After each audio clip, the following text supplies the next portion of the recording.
Jesus. I said, weather. It's amazing. It's amazing the kind of lifestyle people are living. Meanwhile, it was raining that morning. Everywhere was chill. So he sent the message that this weather.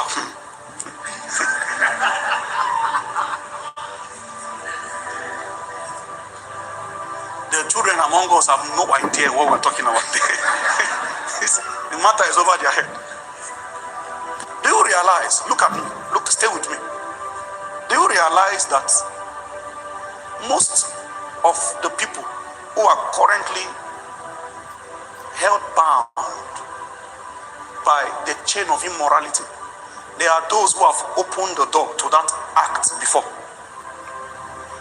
You have the strength and the possibility to stand if you have never ventured into those corridors more than a man who have partaked of it. It means that the only reason why you are weak is because you have drank from that brook.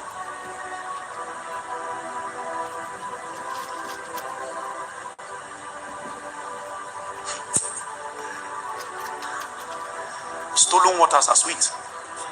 Bread eaten in secret have pleasures. I love Solomon. He analyzed the matter. He was already telling you that there is a season coming when you will now have the water. It is officially yours, legally yours. But your yearning will only be for stolen waters because you have tasted a contaminated brook. If it is not illegal, there is no pleasure again for you. If you follow this matter, you will see that many people's mind is not conditioned properly for marriage yet. A lady was saying the other day that she likes for her husband to beat her. That when the husband beat her and then they now reconcile, that the reconcile used to be very sweet. I say, this thing is the mind. Your mind is sick. So if everywhere is quiet, everything is going well, the marriage is boring for her. She needs a crisis. Something should happen. Let him hit her. When he hit her, then in the process of reconciliation, there is a pleasure that the world cannot give.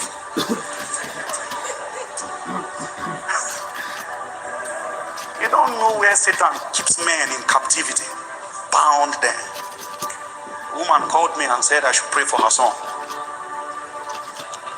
His affections is towards animals. He doesn't let the chickens in the compound rest. You are laughing? As funny as it may sound, the neighbors complain that we caught this guy having carnal knowledge of our chicken.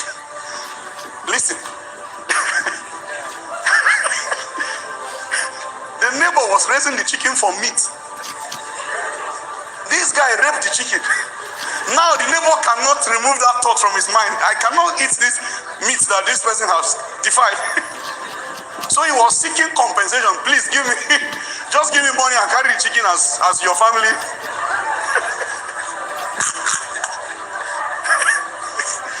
Do you understand how depraved that matter is? It's like paying bride price now. Just give me the money for the chicken. Carry it. It's your own. Continue what you want with it. If you look at that boy, when I saw him, he was a complete human being. Nothing physically indicating that there's a departure from him. The program that has caused this depraved behavior is inside his mind. That's where the captivity is built. If you know this thing, even addictions is sustained in the mind. That's why people who are dealing with one addiction or another, there are two vulnerable points that they must be taught to fight violently when they enter. Moments of intense disappointment or pain and moments of intense joy or celebration. These two extremes will expose your soul again to that same struggle that seeks to bind your existence.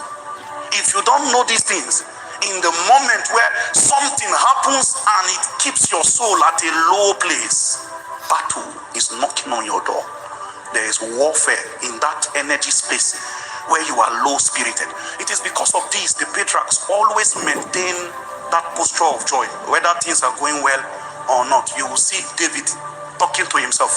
Why art thou cast down, O my soul? Why are you disquieted within me? Trust in the Lord. He's speaking to his mind. Because if we remain in this depressed place, there are many things that can perch on us.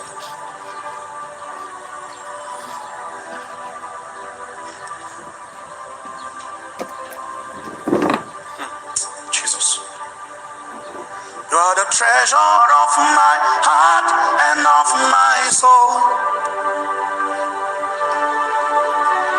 In my weakness, you are merciful. Redeemer of my past and present wrong. You are the holder of my future days to come. All my days on earth I would await the moment that I'll see you face to face. Nothing in this world will satisfy me. Jesus, you are the cup that won't run dry. Your presence is heaven to me. Where do you carry, listen, where do you carry the presence of God? He sits on your mind. The presence of God is a consciousness that sits on your mind. Your mind is the seat of the presence of God. Even the presence of a demon is also on your mind. That's when they come and perch. He sits on your mind. When he sits, he now make your mind like a lens. So you look through that lens. You interpret things through that lens. God bless you. Pray for a minute. Stir yourself. Say, the mind of Christ is in me. I carry the mind of Christ. I shake off every negative form of belief. I shake off negative holds and mentalities.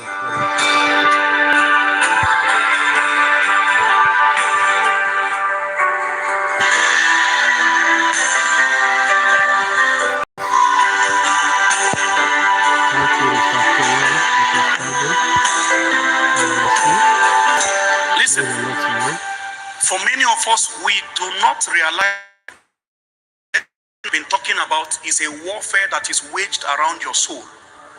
Your soul is actually the seat of your mind. That's where your intellect, your emotion, and your mind is. Anything that conquers your mind has possessed your soul. If your mind can be dominated, your soul has been possessed. Okay, we're about to continue. If you are not careful, you will be trying to use resolution and determination to go against a posture that your mind has sustained. It means if he cannot leave your mind, he cannot leave your body.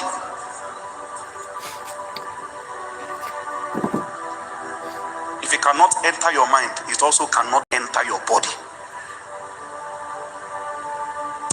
Your presence is heaven to me. The songwriter says that presence, if I carry it, the fact that I'm already hosting the presence, I already live in the heaven realm. It means it's a consciousness. The presence of God sits on your mind. Let me show you a few things. For those of us writing, it's important we live with things we can make reference to. Your mind is your operating system. Your mind is your operating system. We have the Android operating system. We have the iOS for the iPhone. Do you realize that there are many Android phones that they make that have the appearance of an iPhone? They deliberately make those 3 camera designs that are at the back of an iPhone, so that if you look at it at surface level, what you'll be thinking you are handling is an iPhone. But the identity of that device is the operating system in it. As long as it is an Android operating system inside it, if you like, play with the appearance. The real thing you bought is an Android phone. Are we together?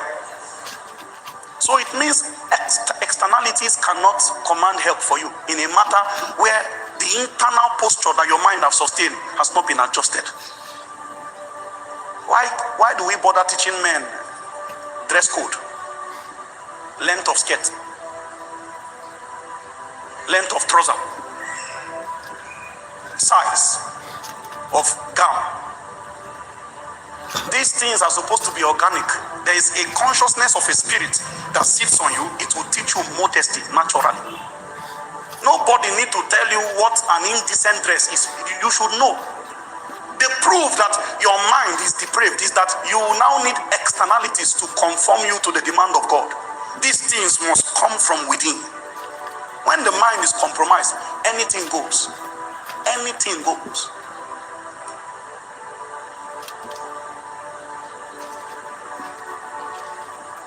Your mind is your operating system.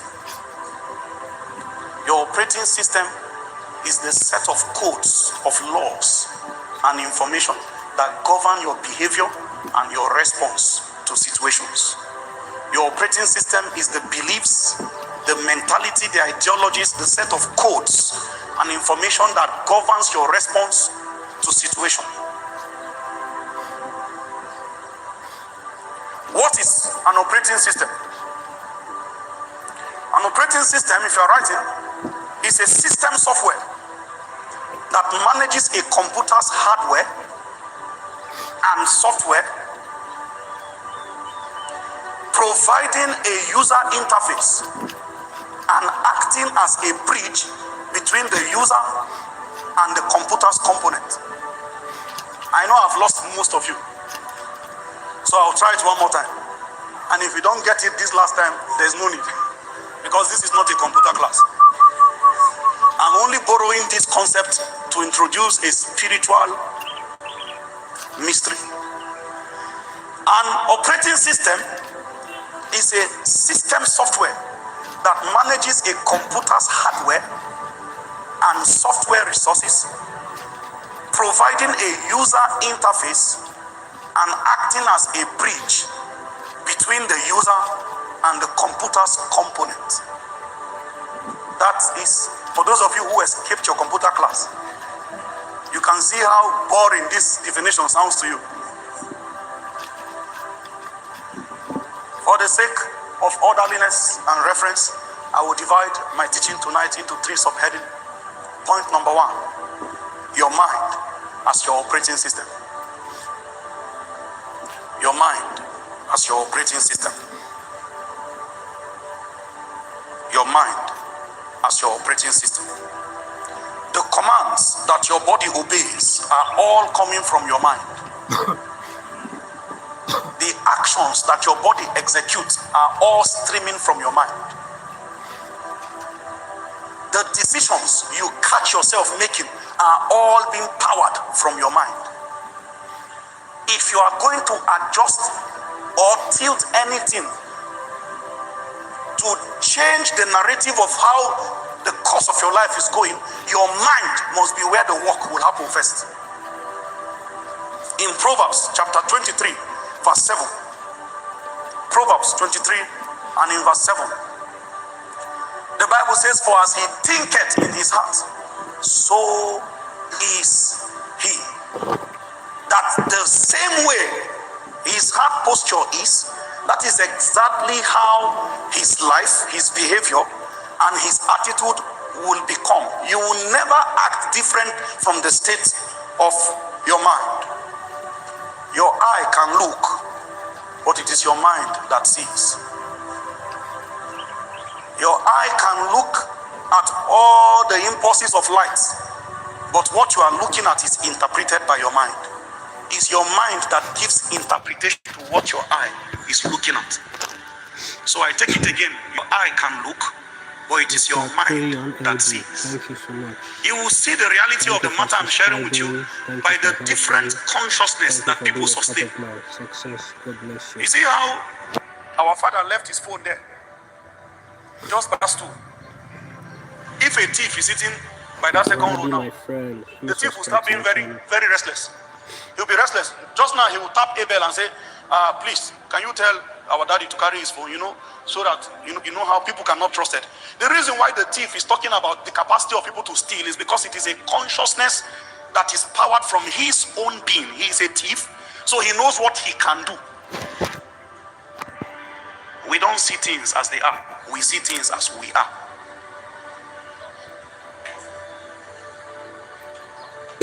A person who is unfaithful in a relationship, he will be so suspicious, very suspicious, super suspicious.